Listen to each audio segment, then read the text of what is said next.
In honor of Groundhog Day, hi, 3 cheeseburgers, 2 large fries, 2 milkshakes, and 1 large Coke. Don't drive angry. That's nice. That's one of the greatest movies of all time. It's a damn good movie. I probably haven't seen it in 20 years.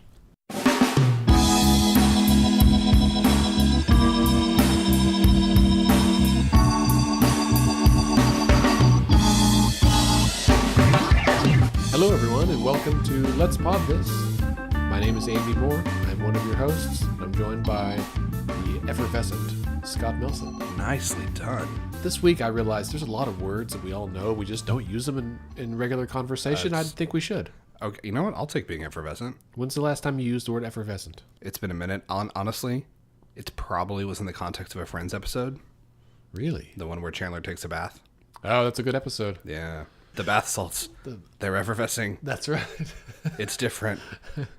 It's interesting. That's funny. Friends is a way of always making the day better. Do you have a favorite episode? Oh, man, that's tough. Mine's the one with the prom video. That's a really good one. He's our lobster, obviously. Right. That's right. Gosh. I mean, I love the sequence where they're in Barbados. I think that's a good one. Both of the ones in Vegas. The one after London is one of my favorites. In London. All right. So we are recording this on Thursday, February 1st, which means tomorrow is Groundhog Day. So it's sometime tomorrow morning. Puxatawny Phil, the groundhog, will peek his head out of a hole in the ground or a box or a fake log or something, and he'll see his shadow or not. And which is which? I believe that if he sees his shadow, he gets scared, he runs back in, and we have 6 more weeks of winter. I think that's right. If it's nice that day, that's how I think of it. If it's sunny, he sees it, longer winter. If it's cloudy, it's really winter now, thus less winter. That is the theory, although I am skeptical about whether or not, a ground-based rodent seeing their shadow can give accurate meteorological data. Statistically, he has been wrong more often than he's been right. And so we should just flip it the other way. If he sees his shadow, spring is coming, because that would actually be right more of the time. If I was Puxatawny Phil, that's what I would say. I'd be like, guys, it's not that I've been wrong. It's that you guys are misinterpreting my signals. That's fair. Except for if you were Puxatawny Phil, you wouldn't talk because you'd be a rodent. Hey guys. Can you see my shadow? Oh no. I love that. That's your groundhog voice. It's my small That's your woodland creature voice. Small woodland creature voice. All right. I like it. All right. So, in the spirit of Groundhog Day, we're going to end this episode casting a few of our own predictions, see if we see our shadow, about what to expect on Monday for the governor's State of the State address, and then some really looking into the Magic 8 Ball about what might happen during this session. This is not scientific. This is just Scott and I trying to guess. Shot in the dark. Perusing. And winner gets ruminating. A tote bag, I guess. That's what we give away. Right. All right. So before we get to our Groundhog Day predictions, a couple of things that have happened this week of note. Scott, you mentioned Senate Bill 876. Yeah, so there's Senate Bill 876. So this is a measure that has been filed by Senator Standridge, who I believe is from Norman, I think. Mm-hmm. Senator Standridge. So this is a bill. This is the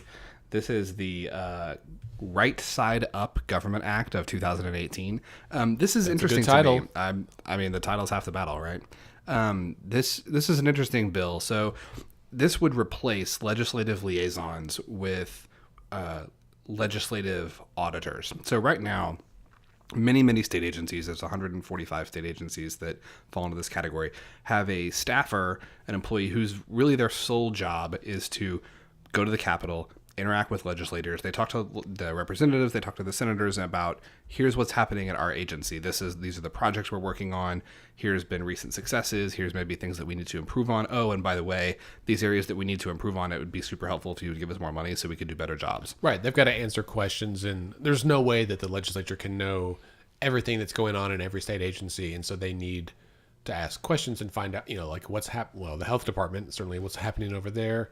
But even DHS, successes, failures, needs, wants, whatever. They've got to have someone over there to talk to. Yeah, you could, the legislative liaison, their function is kind of a go between the agency and the legislature, but in practice, a lot of times they almost act as like a lobbyist for the agency. Like their job is not just to communicate between the legislature and government agencies, but also to advocate for the agency, advocate on their behalf to the senators and the reps. I would say that is education, right? Like you said, this is what we do and this is what we need money for. Sure. And you've got to have someone whose job is to do that. There's no way the legislature will just know a priori knowledge that, oh, right, well, they need a new building or whatever. Right. And that's a great point. I think one thing that happens in our political discourse, both here locally and nationally, and this has been really true certainly in the last 10 years, and really even probably going back a little bit further than that, is the idea that lobbyists are like intrinsically evil. Like we hear, oh, this bill was just written by a lobbyist, or, K Street lobbyists in Washington are the only ones that have any influence. And certainly I think that there can be a corrupting influence of money in politics. And secondarily to that, anytime someone is being paid by a particular interest group, industry, whatever, to go advocate on their behalf, it doesn't mean that they're giving bad information. It doesn't mean that they're, a bad person, but it just means, okay, if I'm hearing a lobbyist for, say, the coal industry, the information that they're giving me is probably coming from the coal industry to paint them in the best possible light. And you just have to know that, about them and know that that's part of their job. And it's similar, I think, with these people that are interacting with state agencies and state legislators on behalf of agencies. No one person, particularly if you're a freshman, right? If you're a freshman who's in your first session at the Capitol, you may not know what most of these agencies do. And the legislative liaisons provide about a valuable resource to kind of get you some of that information. Sure. Senator Stanbridge's bill would essentially do away, if I understand it correctly, it would essentially do away with the position of legislative liaison and replace it with a legislative auditor.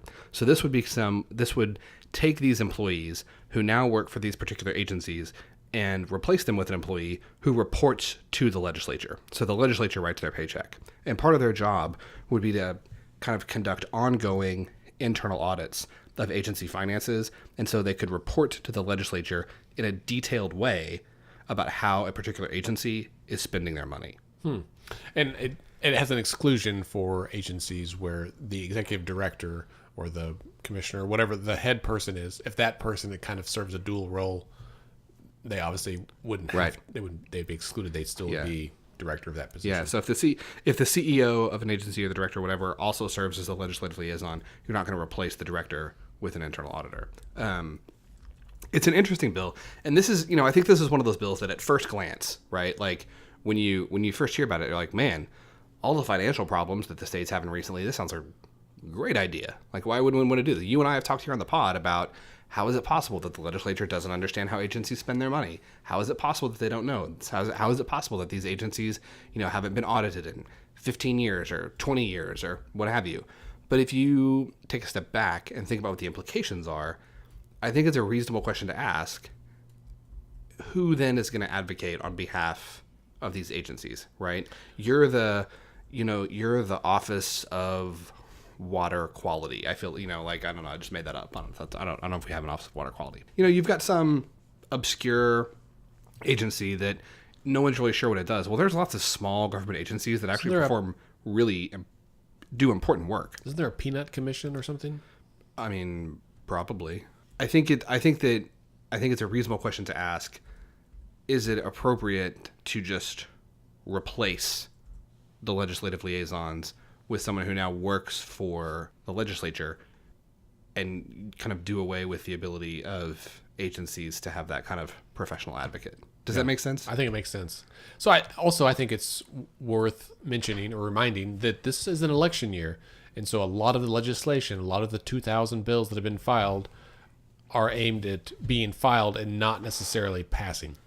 Right. So that someone can say, I filed a bill about this. Government accountability, government oversight. Right. Yeah. I mean, someone could say, I filed a bill to give teachers a $20,000 pay raise. Has zero chance of passing, but man, it looks good and something good when you're knocking doors and telling teachers, I filed a bill. Man, those guys just didn't take it anywhere. Yeah, no, that's a great point. And that, that may be the intent of this bill. He's attached an emergency clause to it, which you and I were talking about for the pod. People do all the time. So Which just enacts it sooner. Right. And it's two separate votes. They vote for the bill, and if it passes, then they vote on the emergency, and it's a higher threshold. It's a 60% threshold to get that. Right. And it would go into effect in 30 days instead of 90 days. Yeah. Yeah. So, I mean, we'll see. We'll see if it goes anywhere. I think the other issue is, you could, I think the other argument you could make is, all right, well, we don't want to do away with legislative liaisons, but maybe we have these auditors in addition.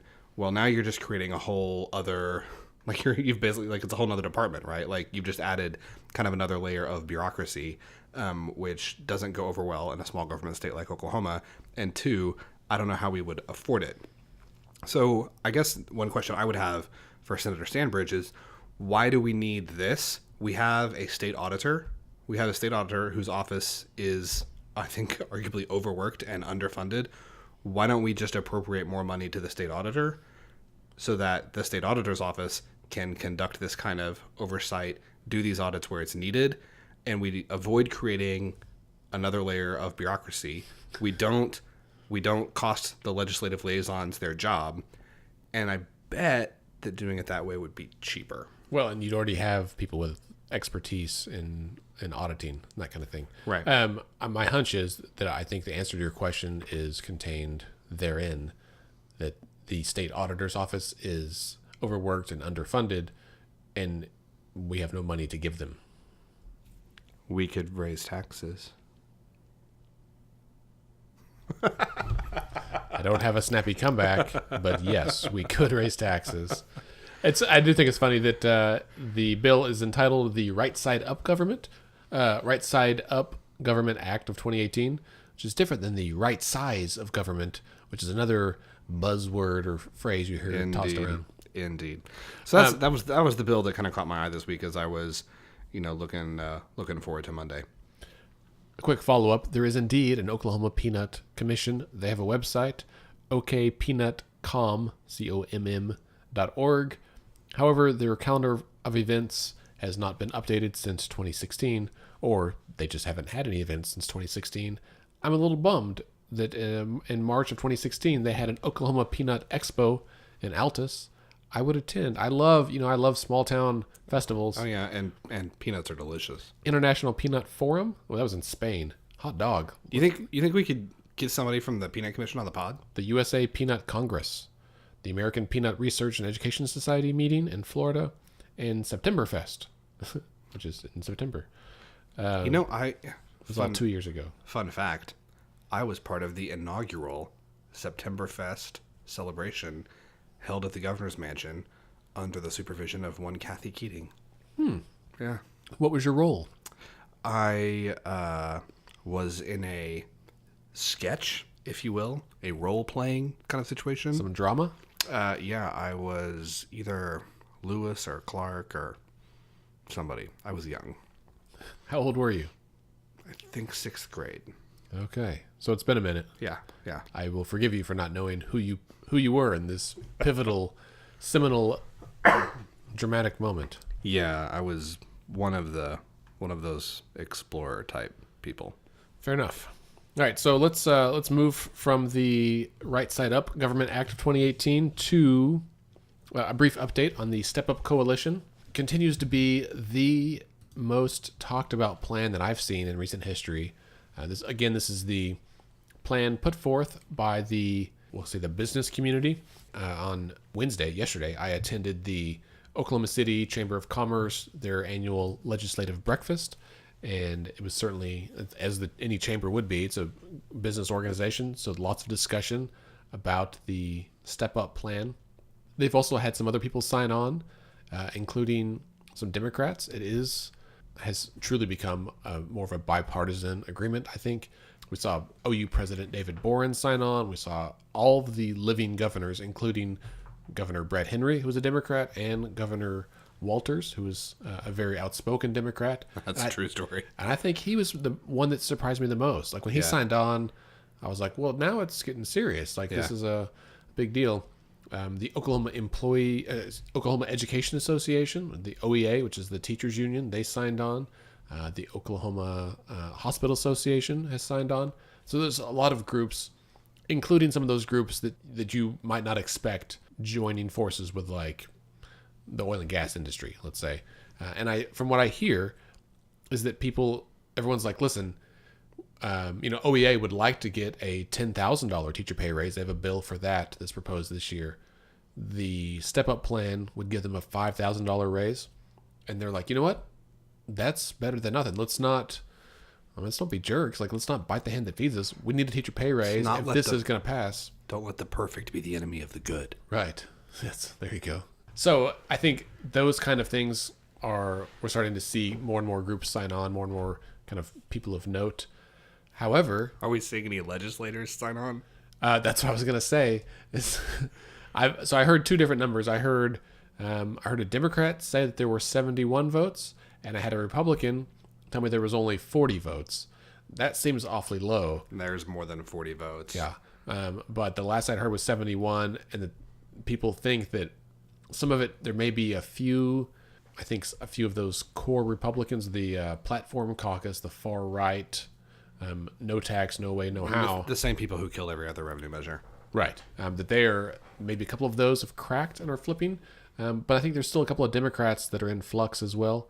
And the interesting thing is that somehow, against all the scientific odds, the tobacco lobby is still hanging on. They would like to see the $1.50 tobacco tax, which we've talked about for 3 years now. They want it to be 75 cents, which all the studies say that it has to be at least $1 to have any behavioral change. Which is why they don't want it to be $1. Right. So and if it's 75 cents, they can give you coupons to make it the same price. Right. So it would have no impact, and there would be no impact on teen smoking. And just as a individual, as a person, it is flabbergasting that in this day and age, with the mountain of evidence, I mean, the packages literally say, like, this causes cancer, that they still have enough power to be like, no, we want people to keep smoking. They want replacement smokers, as they call them. Yeah, teenagers. Yeah, their newest deal I saw earlier this week. Last week. There's a new product coming out now where it's like a capsule, and it burns tobacco some way, like inside an electronic device, like a vape. It's like a vape, but instead of nicotine, like, it does actually burn the tobacco, and it's like their new thing. Like, this is going to be how they try to get people to start smoking in the future. Is it like a pill you No, it's a when I say capsule, I mean, like, it's encapsulated. Like, it doesn't smoke. Like, the smoke is contained inside a chamber, and you, like, suck on that chamber to get it out. But it's not there's like no secondhand smoke. Well, it is when you breathe it out. Less secondhand smoke. Yeah. No, the tobacco industry is, I mean, they're something else, but hey, people need jobs. Let's just maybe find them jobs that don't kill people. I mean, I think that'd be nice. Yeah. No, step up's interesting. I'm curious to see where it goes. I think 40 is ridiculous. 71, I could believe that. I could buy 71. Well, we had 71 votes last session, or sometime in the special session, or something. But again, it's funny to me that people say, "Oh yeah, well, there's 71 votes for the step up plan." What does that mean? Because as we've talked about at length, this cannot be. There's no step up plan bill. Right. There can't be. Right. There would have to be, unless there's been a rule change that we don't know about, unless there's something kind of funny going on, there would have to be, at a minimum, 1, 2, 3, 4, 5, 6, 7 different revenue bills. Okay, I can absolutely believe that cigarette tax, which is one of the revenue proposals, would get 71. The gross production tax, I think you could probably get to 71 since they're only going to 4. Motor fuels, you'd probably get to 71. Wind power, I think you'd get 75 on wind power, because there's just a lot of people at the Capitol that hate wind power. And they're pushing back really hard, though. Refundable income tax credits, you probably could get there. Gaming, you could get there. I could be wrong. I personally do not see a universe in which there are 75 votes or 76 votes to raise the personal income tax. So that is the tricky thing, because there's the 7 revenue measures plus 11 policy reforms. Right. And these would all have to be separate bills because Right. we have the single subject rule in our Constitution. Right. And like lowering the supermajority required to raise revenue. That's one of the 11 government reforms. I don't think the legislature can do that because that was a state question that altered the Constitution, right? So Right. It would be a constitutional amendment which has to go to the vote of the people. Right. So that's something like that's not even something that the legislature can do. Right. So when people say, "Oh, there's this many votes for step up," or "There's this many votes for step up," I just want to ask, like, what does that mean? Like, which part of the plan are you saying has 71 people? And even with that, groups like OEA have said like they support raising revenue, but they haven't necessarily like signed on to all of the policy changes. And I think you're starting to see some kind of fracturing in some areas there. You know, looking at this, I think that this session, I think we could get the tobacco tax. I think we could get the GPT from 2 to 4. I think we could get motor fuel and wind power. I don't know that we could get refundable income tax credits. I don't know that they can get the personal income tax. And the other thing is, maybe you've seen this, I haven't seen this. Have you seen a breakdown of how much revenue is generated by each one of these measures? Because it's one thing to say like, oh yeah, this raises 800 million, but you know, if half of that is coming from refundable income tax credits and personal income tax, and you can't get those two things, then suddenly this doesn't help us nearly as much as we thought, right? Right. Like the cigarette tax is something like 200 million, I think. Yeah, I mean, it's been 215, but all these numbers I think are flexible. Right. The other thing is it depends when they're passed. And so what I heard today is that there is a big push to get all of these heard and passed within the next 2 weeks, the revenue measures, because they still have to wait 90 days because there's a 90-day clause. Unless they attach emergency clauses to all and there's of them. it doesn't matter because they can't on these because it's such a high threshold. And so there's no emergency option there. Okay. And so it has to be 90 days on any revenue measure. And the sooner we pass them, then the sooner we can start getting revenue. Had we passed these, and we need this money Yesterday. yeah, the sooner we pass these, the sooner we can start getting money. And we needed this money yesterday because this has to be for the current 2017 or 2018 fiscal year. And we don't have that budget finalized yet. So we have to do that first so that hopefully by April or May, we can start collecting this revenue that will be needed in that month. I also heard earlier this week that one of the state agencies that was supposed to receive money from the cigarette tax, and I'm not sure if it's DHS or the Healthcare Authority, but one of them may run out of money faster than what they anticipated because it's been more costly because we have more people. And so that might mean that instead of running out of money in April, we're going to run out in March. And then what happens? They're going to just deny care for a month. They're going to cut provider rates, or I'm not sure. Well, and the other thing complicating this is, right, we're still, I mean, they're recessed. They're not in session today, but we still haven't resolved the second special session from 2017, right? So when they take up the step-up plan, or if they take up these components of the step-up plan, is that going to happen as part of the regular 2018 session, or is that going to happen as part of the 2017 special session? I heard it's going to be part of the 2017 session. What I expect to happen is on Monday, following the State of the State. So the governor will deliver the State of the State address around noon, 12:30 on Monday. And then after that, the legislature will officially gavel in for the 2018 regular session. They'll gavel in, do a few things. Recognize new members, like do that. Recognize new members. They'll hear all the bills will be considered first read. They won't list them all. They just say this is considered the first reading of all the bills, and they're assigned to committees.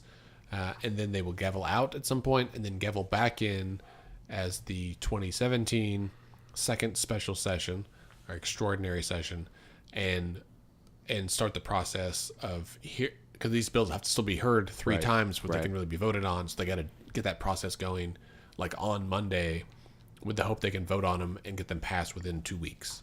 Hey kids, for all you guys listening at home, this is a really great example of why you should do things right the first time. If you do things right the first time, there's less pressure, there's less hassle, you don't have to be in a hurry, you don't have to worry about making mistakes. Just take your time and do it right the first time. Don't be like the Oklahoma State government. Yeah, it's a tough job. Somebody's got to do it. And this is honestly like an unprecedented area for us. We haven't had two special sessions. We haven't had a concurrent special session in a long time. Likely never for any of these people, or for a big number of these folks that are in office. And so what's funny is that I was talking to a guy the other night who has been a Democrat, not his whole life, but for a very long time. He used to work for the state Senate back in the early 90s when it was a majority Democrat legislature. In fact, the ratio was almost the same, but flipped, right? So we had a supermajority of Democrats. Yeah. They passed House Bill 1017, which was the big education amendment deal that kind of was a big tax increase. It was the impetus for State Question 640. Right. So 2 years later, that passed in 1990, and then 2 years later, in 92, they passed State Question 640, which set this high threshold for revenue-raising measures, and and the tide had begun to shift towards Republicans, and then you fast forward 25 years, here we are, where it's a supermajority Republicans, and now the same group that got it passed are trying to get it amended. Which, fine. I mean, that's something, it's a lesson learned. We just have to find ways to correct it now so that our state doesn't continue down this path of insolvency. I mean, do they have bills for all these? I mean, does all these revenue measures have bills? Have they found people to run the bills? Like, where are we in the process of all the kind of components of Step Up? Not that I've seen. And this has been a big, I think this has been the response from a lot of Democrats, is that they support raising revenue because clearly we need it, but they want to see the bills first. Sure.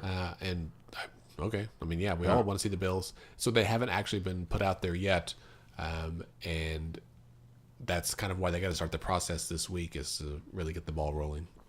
Somebody's going to have a long weekend. Yeah. There may be some late nights early on in session. Yeah, which is interesting because I think, in the past, it's beginning of session. There's not a lot happens, right? No, There's a lot of grandstanding, right? There's a lot of make all of the animals the property of Almighty God kind of bills at the beginning. There's a lot of social issue bills dealing with things like abortion, bathrooms, gay marriage, these sorts of things. Those tend to happen, I think, more at the beginning of legislature than at the end. Right. I mean, out of the 2,000 bills that have been proposed, they all go to a committee, or they're all assigned to a committee, and at least half of them are not even heard. And so there's a lot of uproar about some of these maybe, kind of outrageous bills that won't go anywhere. Yeah. And so I encourage everyone, don't waste all your energy on stuff that's totally nuts. Kind of wait and see what happens. It is a lot of work for legislators. Like they have long committee meetings where they're reviewing 20, 30 bills, and it's tough to think about and talk about all these bills and give them each the time they're due in the confines of what they have to work with. Well, and particularly if you're, and I'm, there are folks out there who I think have, there are good reasons for this. There are folks out there that feel like everyone who's in government, or at least in the legislative process of government, should have a background in law. I don't know that I would go that far, but I'll tell you, if you've ever sat down and tried to actually read a bill, it is hard. It's some dry reading. If you are not used to reading legislative language, or even if you are used to reading legislative language, it can be tough to kind of really dissect exactly what these things do. And again, we've talked about term limits, and this is, I think appropriate to bring up here because one of the government reforms that the Step Up folks have proposed is to modify term limits. I haven't seen details of that, but I assume it's that they want to either extend them or do away with them. Extend them to 16 years. To 16 years from 12 currently. So right now, if you are elected in the House or the Senate in Oklahoma, you can serve a total of 12 years in both chambers. The House serves 2-year terms. The Senate serves 4-year terms. So you can do 6 in the House, 3 in the Senate, or any combination thereof. And I guess they want to extend that to 16 years. There's a steep learning curve that comes with these jobs. And it can easily be 6, 7, 8 years before you really hit your stride. And by that point, a lot of people want to do something else. They've moved on to other positions in government.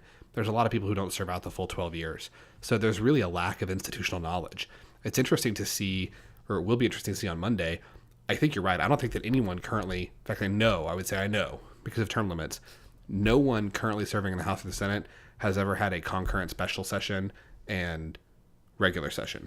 It has not happened in the last 12 years. Right. So, procedurally, I assume that they're kind of doing some review, looking up the rules. Hey, anybody know how we do this? My hunch is that it's that feeling of oh, I should not have taken 16 hours this semester, right? Like, it's like one thing too much. Right. Well, and the thing is that, it sounds like it's maybe kind of a silly question, like, oh my God, like, who cares what the rules are, how they do it? The reason that the rules matter is because if you try to gavel in, right, or if you try to do this and then you don't follow the rules and then a bill passes or doesn't pass or something, there can be challenges later that whatever the outcome is wasn't valid because the procedure wasn't followed. Right. And as we know, this current legislature maybe doesn't always follow the rules to the T. So Right. let's not screw it up again. All right. So let's change gears. And I do want to give a quick plug for there's a group that meets weekly or every couple of weeks called the Oklahoma Advocates Table. This is a nonpartisan group, not a coalition, just a group of groups, actually. Bailey Perkins over at the Oklahoma Policy Institute is kind of the one that organizes this. If you are interested in participating, you just need to email Bailey and find out kind of where we meet. I go to a lot of the meetings just to kind of sit in and listen and find out kind of what everyone's hearing.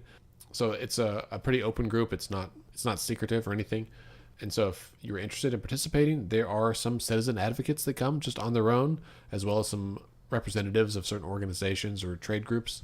But it's a chance for everyone to kind of share, like, hey, this is what our legislative priorities are this year. This is the bills we're working on.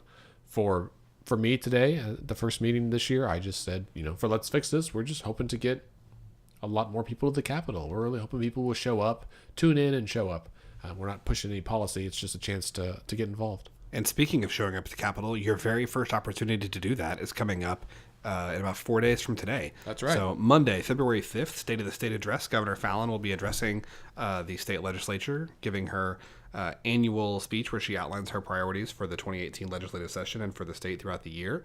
Andy and I will be there. We'll be there listening, live tweeting, getting some interviews for the pod, and bringing you the very latest about what happens at the legislature on our first day of session and with Governor Fallon's State of the State. We'd love to see you there. That's right. So I'm planning to be there on the 4th floor rotunda, just the big open area there, beginning at 11 o'clock on Monday. So please come find us. I'll have my red button on. If you don't know what I look like, I don't know how you found our podcast, but that's great. Go to our website, letsfixthisok.org. My picture's on there. I'd love to meet you, and we would love to get your impressions before or after the speech and kind of find out what your thoughts are about what's going on this session, what you care about as citizens, as regular folks. What are the most important issues to you? For me, the really key thing is I want to get some people's responses. Yeah, we would absolutely love to see you there. I would tell you to look for me on the 4th floor as well, but I'll be there closer to 11:30, and also I'm short. So assuming there's a lot of people there, which there will be, you may have trouble finding me in a crowd. So the State of the State speech will kick off usually between 12 and 12:30. So we encourage you to get there early, maybe around 11:30, 11:45 if you can, to find a seat and kind of get situated. There's always a pretty good crowd, or always.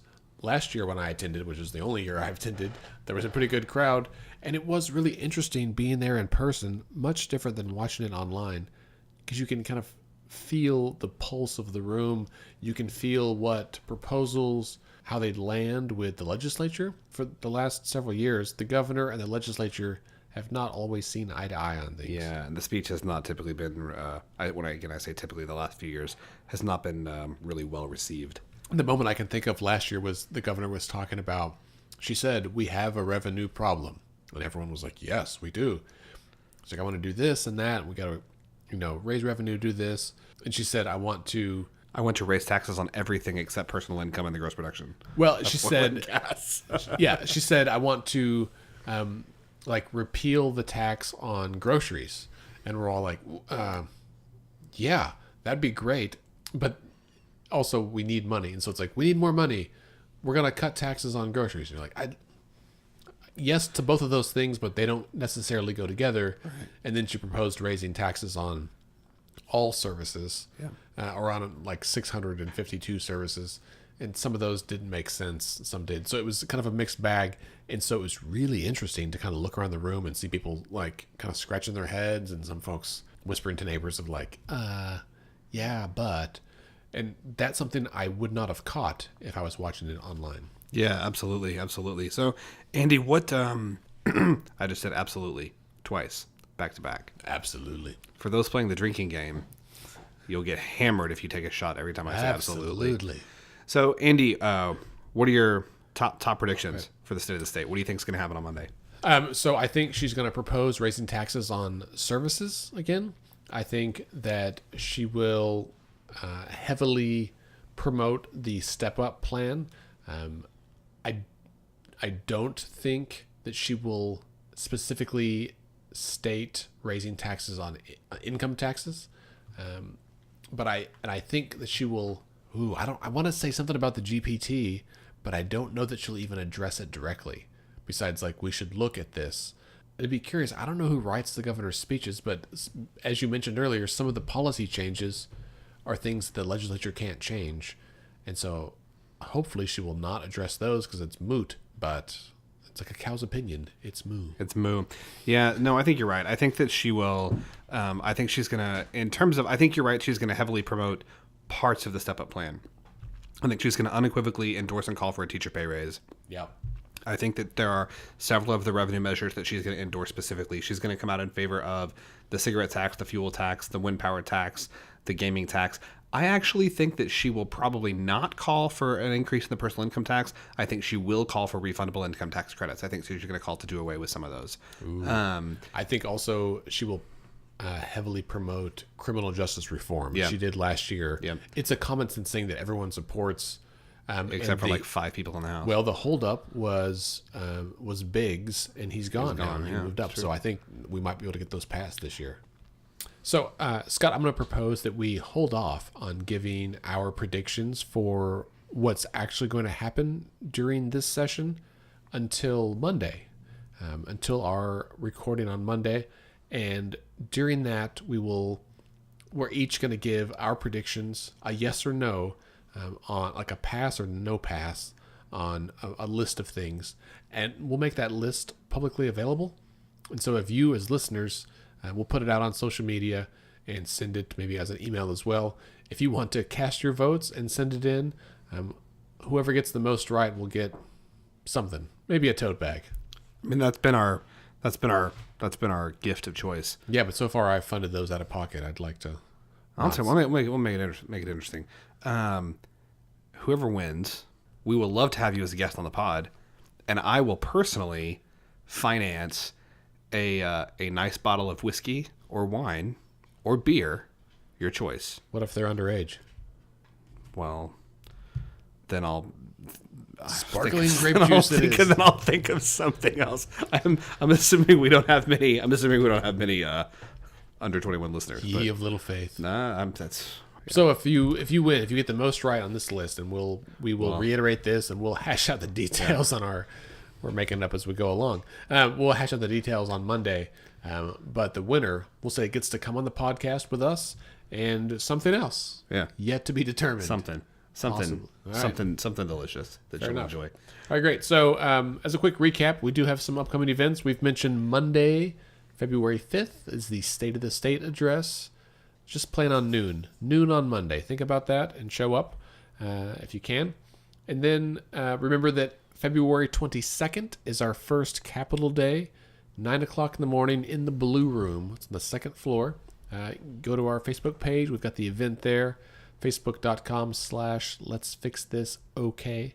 Also, it's on our website, letsfixthisok.org. As we're going through the session, you're going to hear us call out bills and talk about them frequently. We will, I think undoubtedly slip into kind of the vernacular of talking about, the tax cut bill or this revenue bill or that animals belong to Almighty God bill. Whenever possible, though, we're going to refer to bills by their House and Senate bill designation. And that's important because you can go to Legiscan, legiscan.com. And at Legiscan, you can sign up for a free account, and you can track these bills along with us. So if you hear us talk about a bill that really piques your interest and you want to know how it's progressing through the legislature, what's happening in committee, you can sign up for an account on legiscan.com and get those updates right along with us. And we really encourage you to do that. Yeah, it's a great service. And you can read the full text of the bill on there, which might be a great way to go to sleep at night. Absolutely. Or during the middle of the day, for that matter. All right, Andrew. All right, so that brings us to the end of this episode. Remember, you can connect with us on Twitter and Instagram at Let's Fix This OK. Scott is at SC Melson. I am at AndyOKC. You can also like our Facebook page, facebook.com/Let's Fix This Okay. And our website is letsfixthisok.org. And on there, you can sign up for our newsletter, read our blog, and find resources and details about upcoming events like those that we've mentioned. Our podcast is edited and produced by Scott and me, and Let's Pod This is a member of the Mostly Harmless Media Network. Our theme music is provided by the Sugar-Free All-Stars. Let's Fix This is a nonpartisan, non-profit, grassroots organization, and we strive to educate and equip all Oklahomans to engage with your government. We encourage you to get involved in any way that you can. We'd love for you to come to our events. And remember, decisions are made by those who show up. Thanks a lot.